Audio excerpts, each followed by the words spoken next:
potential, and potential means nothing unless it's given a direction. As Napoleon said, ability is nothing without opportunity, and I believe in that deeply. There are thousands of young people in this country with extraordinary ideas.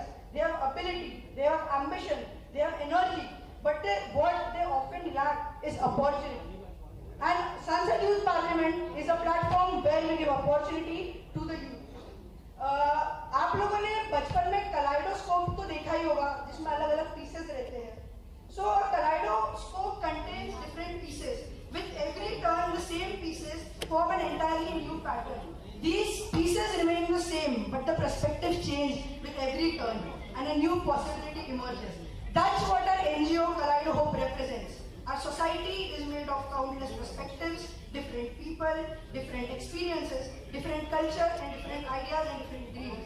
And we want to bring all the perspectives together with our motto, Kaleido Hope, igniting hope of humanity. Because hope itself is not a feeling, it's a responsibility to ignite in action. और जो अभी हमारा youth parliament हो रहा है, ये भारत के 79 independence day के करीब हो रहा है. भारत का वर्णन अगर मैं अटल बिहारी वाजपेयी जी की भाषा में करूं तो कुछ इस तरह करूंगा. आप लोग भी अगर उनके शब्द जानते हैं तो मुझे ज्वाइन कीजिए. भारत एक भूमि का टुकड़ा नहीं है, एक जीता जागता राष्ट्र पुरुष है.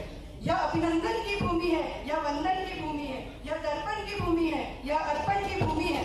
इसका कंकड़ कंकड़ संकट है, इसका बिंदु बिंदु गंगा जल है. हम जिएंगे तो इसके लिए, हम मरेंगे तो इसके लिए, और मरने के बाद जब हमारी अस्थियां गंगा से बहती हुई जाएगी और उस पर कोई कान लगा के सुनेगा तो एक ही आवाज आएगी, भारत माता की जय.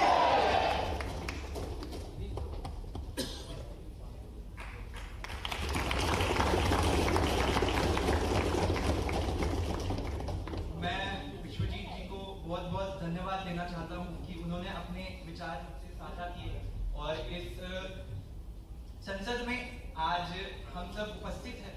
तो ये जो कार्यक्रम है ये फाउंडर्स डे के कारण हो रहा है और उसके लिए मैं चाहता हूं कि आप तालियों के गड़गड़ाहट के साथ श्री वैशाली चोपड़े जी जो साकार दृष्टि फाउंडेशन के फाउंडर है उनका भी स्वागत करें और सम्मानित करें.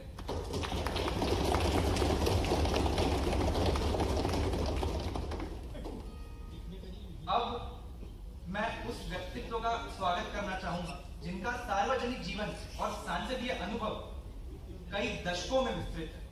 मध्य प्रदेश और भारत सरकार में अनेक महत्वपूर्ण दायित्वों का निर्वहन कर चुके हैं सर.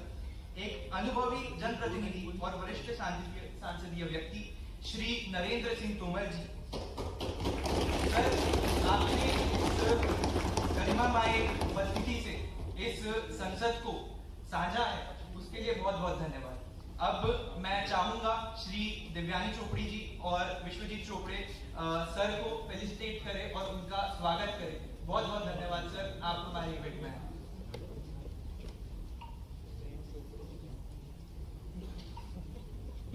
आइए तालियों की गड़गड़ाहट के साथ हम अध्यक्ष जी का भी स्वागत करें.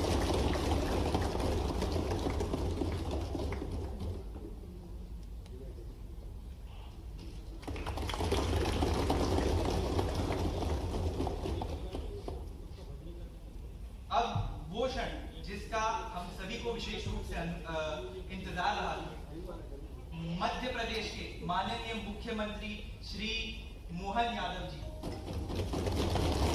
एक अनुभवी जननेता और सार्वजनिक जीवन में अपने योगदान के लिए सब जाने जाते हैं. ऐसा व्यक्तित्व को स्वागत करने में हम सभी को गौरव महसूस होता है और अपने बिजी शेड्यूल में से सर ने टाइम निकाला उसके लिए हम लोग बहुत बहुत धन्यवाद देते हैं कि सर आप हमारे पार्लियामेंट में आए. मैं अत्यंत सम्मान के साथ स्वागत करना चाहूंगा और अभिनंदन करना चाहूंगा हमारे मुख्यमंत्री श्री मोहन यादव जी का.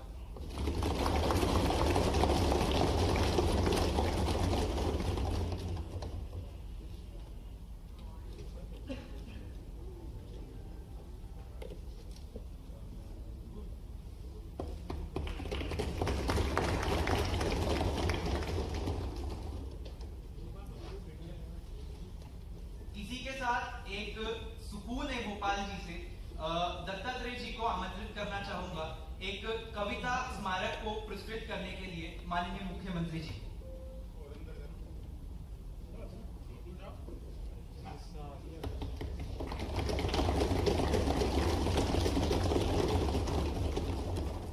बहुत बहुत धन्यवाद।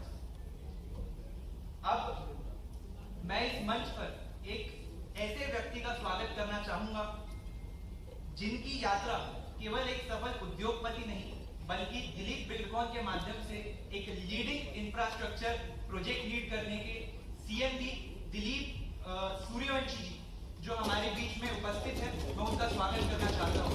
सर ने 20 से अधिक राज्यों में 12 से अधिक राज्य मार्ग और फसलों को सिंचाई करने और शहरों का निर्माण किया है। इतने ज्यादा सक्सेसफुल सर है कि वो आज इस संसद में उपस्थित है। और एक चीज जो दिव्यानी जी और विश्वजीत जी ने भी मुझसे कही थी कि यदि आज सर का मार्गदर्शन नहीं होता तो ये संसद युक्त पार्लियामेंट शायद ना हो पाता। तो उसके लिए बहुत बहुत धन्यवाद, बहुत बहुत आभार। मैं स्वागत करता हूं श्री दिलीप सूर्यवंशी जी, सीएमडी दिलीप बिल्डकॉन लिमिटेड।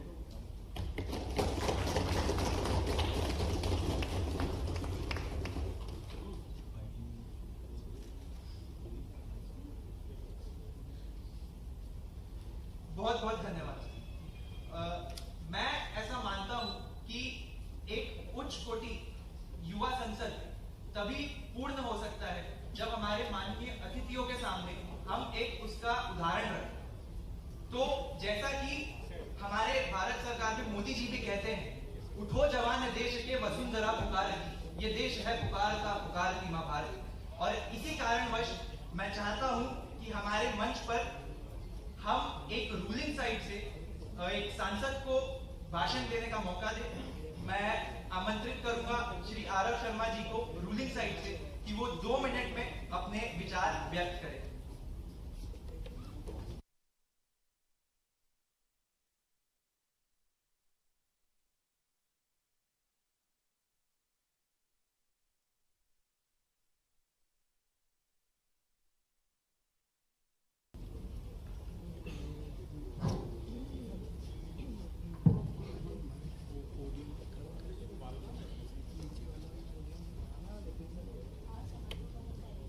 माननीय अध्यक्ष महोदय, माननीय मंच पे आसीन सभी जन, आप सबको मेरा सादर नमन। और राजा भोज जी के इस पवित्र भूमि भोजपाल पर हम खड़े हैं, इस भूमि को नमन। और मैं कहना चाहूंगा कि अगर महाराष्ट्र राजनीति की गंगा है तो मैं उसके गंगोत्री नागपुर से आता हूं।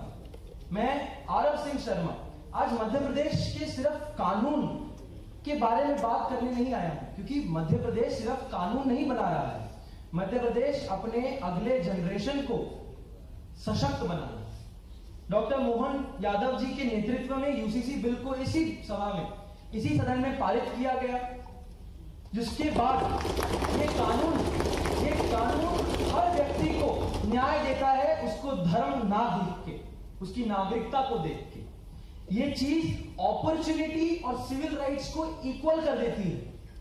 ये चीज यूसीसी यूथ को बेनिफिशियरी नहीं परंतु लीडर बनाने की क्षमता रखती है। और हमारे मोहन जी का विजन यही है कि यूथ हमारा बेनिफिशियरी नहीं परंतु लीडर बने, जॉब मांगे नहीं जॉब दे, खुद फाइनेंशियली इंडिपेंडेंट रहे और इसी के साथ साथ एक एंटरप्रेन्योर भी बने। मेरा युवा मध्य प्रदेश पोर्टल जो है ये यूथ को education, skill development, entrepreneurship, employment जैसे चीजों में बहुत सारी अपॉर्चुनिटीज देता है। 800 करोड़ रुपए की संपत्ति का बजट 2026-2027 में मध्य प्रदेश गवर्नमेंट ने मोहन यादव जी के अंडर सैंक्शन किया है स्पोर्ट्स और यूथ डेवलपमेंट के लिए, जो कि भारत के लिए और मध्य प्रदेश के लिए बहुत बड़ी बात है। आगे जब बताना चाहूंगा मैं कि हमारे जो चीफ मिनिस्टर हैं मध्य प्रदेश के, ये एजुकेशन पे इतना फोकस क्यों करते हैं? क्योंकि हमारे कोई भी इन्वेस्टर्स अगर आएंगे ये किस पे फोकस करेंगे? एक एजुकेटेड यूथ, एक ऐसा यूथ जो फाइनेंशियली लिटरेट है, ना कि सिर्फ और सिर्फ अर्निंग लिटरेट। हमें फाइनेंशियल लिटरेसी चाहिए, अर्निंग लिटरेसी नहीं। अर्निंग लिटरेसी सबके पास होता है, हमें आज के जमाने में चाहिए है फाइनेंशियल लिटरेसी। अब जैसे कि मध्य प्रदेश में अभी तक सीएम जी के नेतृत्व में 274 से ज्यादा सांदीपनि स्कूल्स का उद्घाटन और उनका वर्किंग शुरू हो चुका है। और मैं ये बताना चाहूंगा कि वो 274 में से आधे से ज्यादा स्कूल्स में आपको इतने अच्छे क्वालिटी के स्कूल्स हैं, गवर्नमेंट स्कूल्स, और 200 और ज्यादा स्कूल्स बनने की क्षमता है और संभावना है और बनने वाले हैं। सीएम जी का कहना यह है, सीएम जी का नेतृत्व में उनका विजन ये है कि हम हर मध्य प्रदेश के हर एक कॉन्स्टिट्यूएंसी में केवल और सबसे कम से कम एक सांदीपनि स्कूल, गवर्नमेंट स्कूल का उद्घाटन करें और उनको फुल्ली वर्किंग बनाएं। इसके साथ साथ अब इससे होगा, अच्छे स्कूल्स रहेंगे तो अच्छे कॉलेजेस आएंगे, अच्छे कॉलेजेस आएंगे तो बाहर से इन्वेस्टमेंट्स भी आपके पास उतनी तरह से आएगी। इन्वेस्टमेंट्स आएगी तो स्टार्टअप्स बनेंगे, स्टार्टअप्स बनेंगे, एंटरप्रेन्योरशिप होगा, एंटरप्रेन्योरशिप से बिजनेसमैन, बिजनेस बूस्टअप होगा, इकोनॉमी बूस्टअप होगी, हम सेल्फ डिपेंडेंट बनेंगे, हम इंडिपेंडेंट बनेंगे, भारत विकसित भारत बनेगा, मध्य प्रदेश विकसित मध्य प्रदेश बनेगा। और इसी के साथ साथ इन्वेस्टमेंट के लिए 4 चीजें चाहिए रहती हैं, सिर्फ 4 चीजें। सबसे पहला स्पेस, लैंड, जगह। मध्य प्रदेश के पास तो उस चीज का कमी है ही, हर जगह लैंड ही लैंड है और इजी एक्सेस है। मध्य प्रदेश की स्पेशलिटी ये है कि सीएम जी द्वारा इजी एक्सेस दिया जाता है लैंड का। दूसरी बात, ट्रांसपोर्टेशन। मध्य प्रदेश को मध्य प्रदेश कहा जाता है क्योंकि भारत की मध्य राजधानी है, मध्य में स्थित है, तो हर जगह से ट्रांसपोर्टेशन इजीएस्ट पोर्टल में होता है, तो उसमें भी कोई दिक्कत नहीं है। तीसरी बात आती है वाटर। अब पानी, मध्य प्रदेश में नदी जोड़ो अभियान जो ऑनरेबल चीफ मिनिस्टर ने शुरू किया है, इसके थ्रू छोटी छोटी नदियों को मिलाकर हम एक ऐसा वाटर डेवलप कंक्लूडिंग टेंस हम ऐसा एक सस्टेनेबल डेवलपमेंट करेंगे जिससे नदी की कमी होगी नहीं। और अगर मैं आज चीफ मिनिस्टर जी को जब वाटर मैन ऑफ इंडिया कहूं तो आप सबको आज अतिशोक्ति लगेगी, लेकिन 5 साल बाद आप लिख के रख लीजिए ये रियलिटी में बदलेगा। और चौथी चीज जो चाहिए रहती है ये आप सब, यानी कि हम सब यूथ चाहिए रहते हैं। इसीलिए सीएम सर यूथ पे इतना एजुकेशन पे फोकस कर रहे हैं। यही कहकर मैं अपनी वाणी को विराम दूंगा। जय हिंद, जय भारत, जय संविधान। के कारण हम जो दूसरी छात्र संसद की स्पीच थी उसको बाद में लेंगे। उसके पहले मैं उस व्यक्ति से अनुरोध करना चाहूंगा जिनका जीवन अनुभव ही हमारे युवाओं के लिए एक प्रेरणा है। सर दिलीप सूर्यवंशी जी, मैं आग्रह करता हूं आपसे कि हमारे युवा सांसदों के सामने आप अपने विचार व्यक्त करें।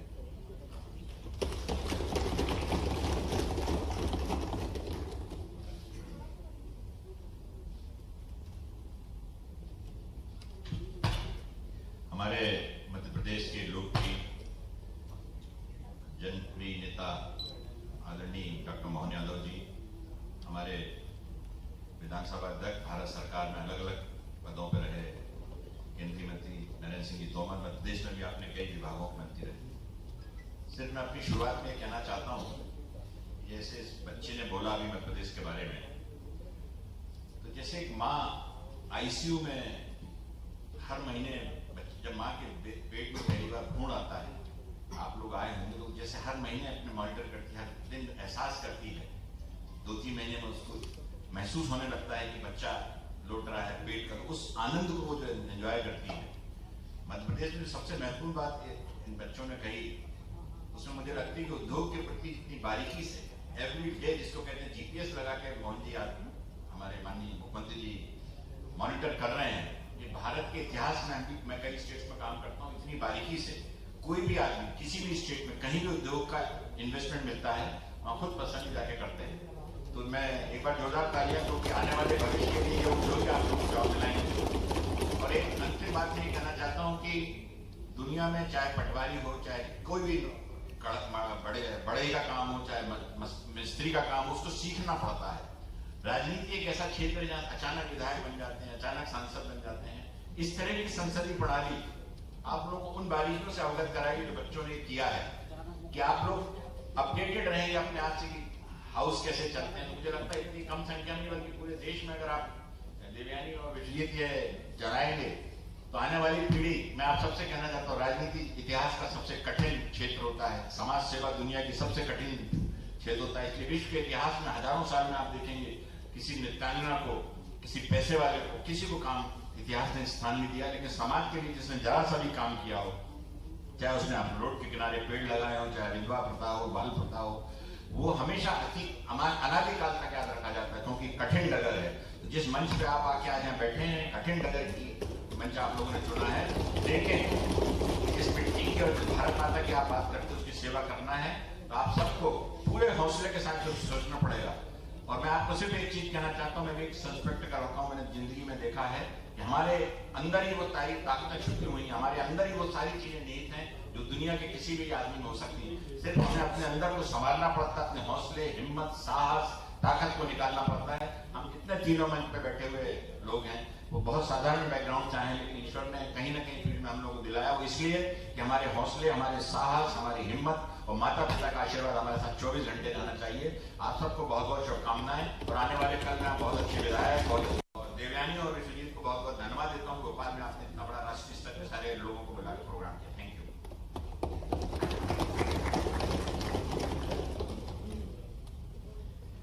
बहुत बहुत धन्यवाद सर, आपने अपनी वाणी से सदन को सींचा। हम आदरणीय सांसद श्री रुजुल पाठक जी को उनकी वाणी को इस सदन के समक्ष प्रकट करने का अनुरोध करते हैं। रुजुल जी।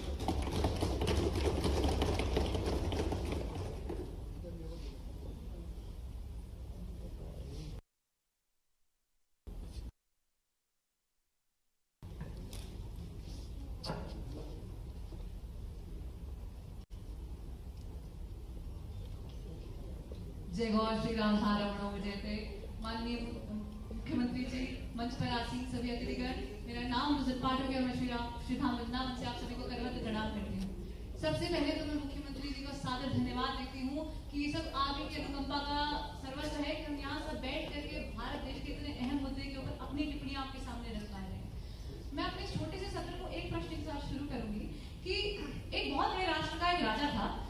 उस राजा के पास ये धर्म था कि उसे सबका न्याय, उसको सबका पालन न्याय के साथ करना था, लेकिन उसके देश में कुछ ऐसे प्रावधान थे जो उसे मजबूर करते थे कि जो उससे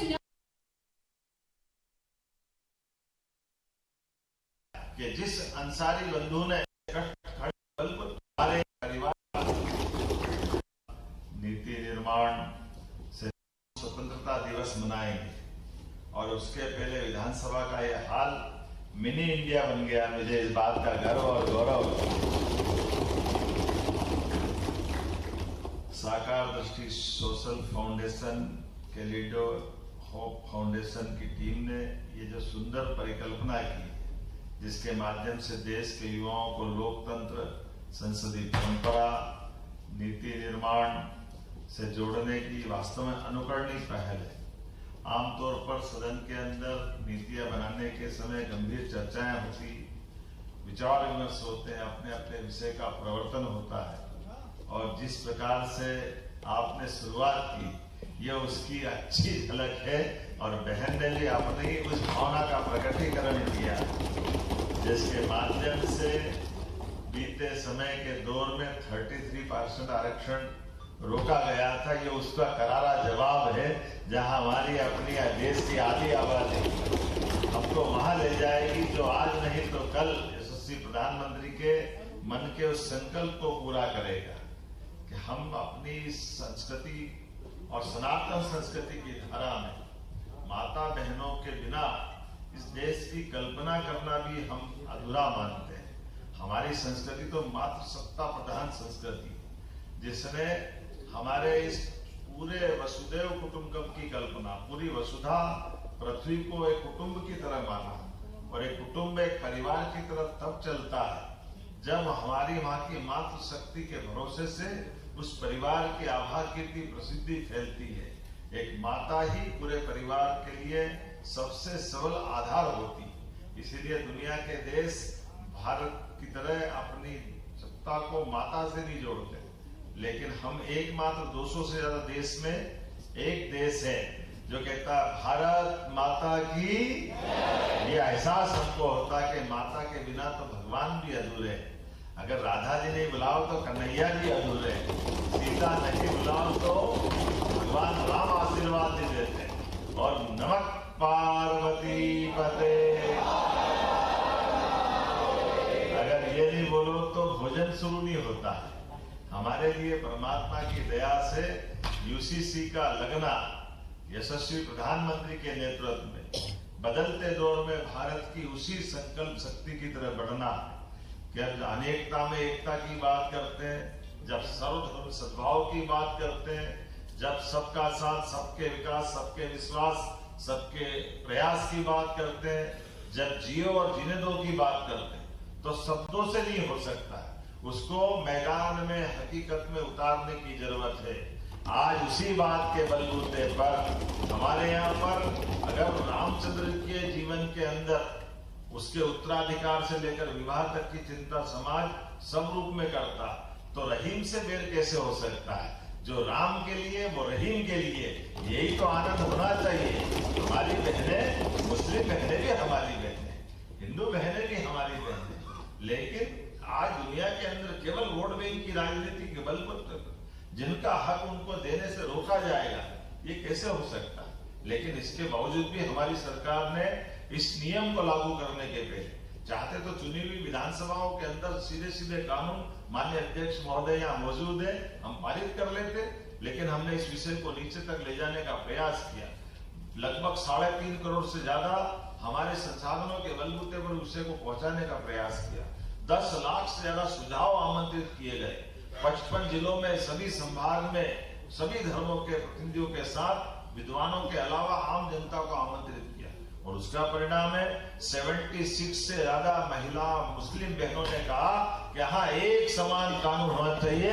मुझे इस बात की प्रसन्नता है, हमारी मुस्लिम बहनों ने बढ़ चढ़ करके अपनी उपस्थिति में बताया कि जब एक देश, एक विधान, एक प्रधान, तो दोनों में अलग अलग विधान कैसे हो सकते हैं? एक ही विधान की जरूरत है। मुझे इस बात की प्रसन्नता है। मध्य प्रदेश उन राज्यों में से है, बड़े राज्यों में से है, जिसकी 9 करोड़ की आबादी और देश का मध्य में आने वाला इतना बड़ा भौगोलिक एरिया कि जो राजस्थान के बाद नंबर 2 पे होता है। ऐसे में हमने इस पूरे विधान को विधि विधान से पारित किया, और इस भोपाल जैसी रियासत पुराने समय में जहां काल के प्रवाह में ऐसे कष्ट खड़े हुए, उन्हीं को जवाब इसी भोपाल ने दिया कि हमारे यहाँ राम और रहीम की संस्कृति एक ही है, अलग अलग नहीं देखी जा सकती। मुझे इस बात की प्रसन्नता है। आज बदलते दौर में देश बदल रहा है। कहाँ धर्मों के आधार पर झगड़े होते थे, लेकिन आज न्याय के लिए और लोकतंत्र के महत्वपूर्ण पिलर्स, जो 3 पिलर्स होते हैं, उसमें सबसे महत्व की बात जनता का मत, और जनता के मत के साथ बनने वाली पार्लियामेंट, और पार्लियामेंट में दी गई शक्तियां, और शक्तियों को चलाने के लिए, नियंत्रित करने के लिए न्यायालय के माध्यम से हमारे किसी भी न्यायालय के निर्णय को लागू कराने के लिए सरकार के पास दम होना चाहिए। पार्लियामेंट में वो ताकत होती है जो लिए गए न्यायालय के निर्णय को चरितार्थ करे, और समाज की भावना उसके साथ निहित होती है कि समाज उसको माने। मुझे इस बात का गर्व है कि निर्णय न्यायालय ने दिया। जिस राम मंदिर को लेकर तत्कालीन पहले वाली सरकारों ने बार बार हिंदू मुसलमान को लड़ाने का प्रयास किया, सर्वोच्च न्यायालय ने फैसला दिया, यशस्वी प्रधानमंत्री ने निर्बाध रूप से अयोध्या में लागू करके हमारी प्रतिबद्धता बताई दुनिया के अंदर। और उसका आनंद तब और बढ़ जाता है जब हमको यह आनंद आता है कि जिस अंसारी बंधु ने इसी मुकदमे को लोअर कोर्ट, जिला court, high court, supreme court और अनाउंस करके रखा था कि मैं न्यायालय पे पूरा भरोसा करता हूं, और न्यायालय ने अगर निर्णय कर दिया, अगर सुप्रीम कोर्ट से न्यायालय ने निर्णय कर दिया कि राम जन्मभूमि यही है, तो मैं खुद उस भूमि पूजन के कार्यक्रम में उपस्थित रहूंगा, मैं खुद भगवान राम की प्राण प्रतिष्ठा में उपस्थित रहूंगा। मुझे गर्व है हमारे उस मुस्लिम बंधु ने अपने वचन को निभाया और लोकतंत्र को गौरवान्वित किया। उसने स्वयं ने जब बोलने तो प्रेम से बोलो, जय जय श्री राम। ये हमारे उस सांस्कृतिक धारा का गौरवशाली पक्ष है।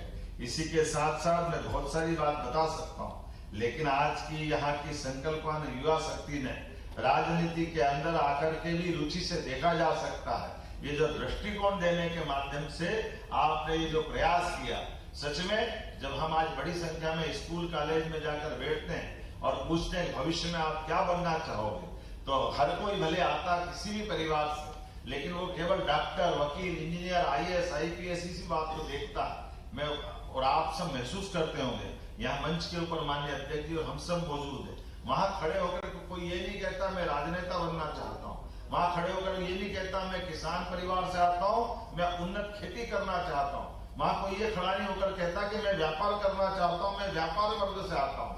वो इसके मन में भाव आने के लिए इसी प्रकार के प्रयोगों की आवश्यकता है। दुनिया का सबसे बड़ा लोकतांत्रिक देश इसी भावना से आगे बढ़ सकता है कि हाँ, उसके राजनेता भी सभी वर्गों से आने वाले युवाओं के अंदर ललक पैदा करे, उनके अंदर इच्छा शक्ति पैदा करे।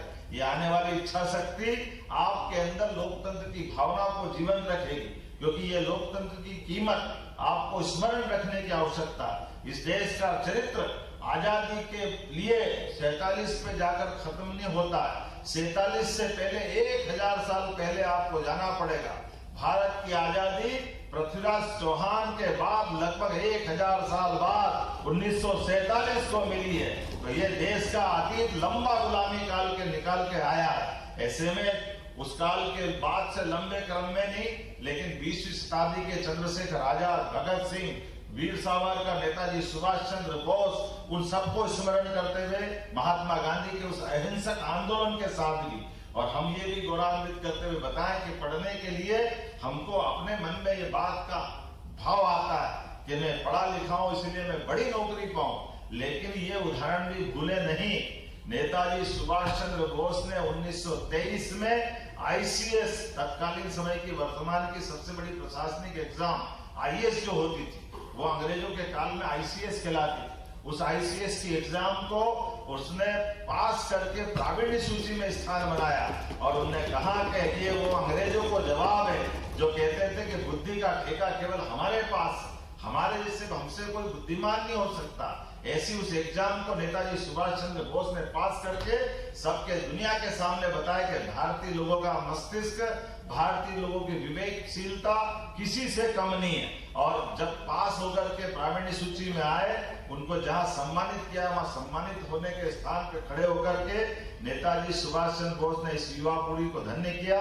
उनने अपनी मार्कशीट ली, रिजल्ट लिया, और सबके सामने फाड़ के टुकड़े टुकड़े करके कह दिया कि ये मैंने अपनी बुद्धिमत्ता अर्थात भारतीय लोगों की बुद्धिमत्ता का उच्चतम प्रमाण देने के लिए परीक्षा ली, लेकिन मेरा देश गुलाम है, इसलिए देश की आजादी के लिए मैं अपना जीवन समर्पित करता हूं। तो उस काल में आजादी की लड़ाई लड़ने के लिए, देश के लिए युवाओं की उस प्रकार की आवश्यकता थी।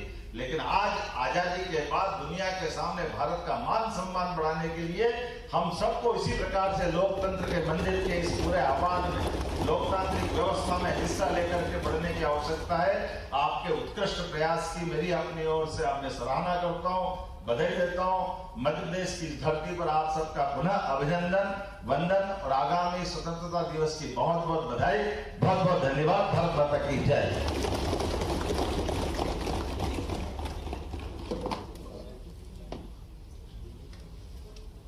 बहुत बहुत बहुत धन्यवाद माननीय मुख्यमंत्री जी का कि उन्होंने अपनी प्रभावशाली विचारों के साथ इन युवाओं को सींचा। अब मैं आमंत्रित करना चाहूंगा इस मंच में एक ऐसे प्रभावशाली व्यक्तित्व को जो कि इस लेजिस्लेटिव असेंबली अध्यक्ष भी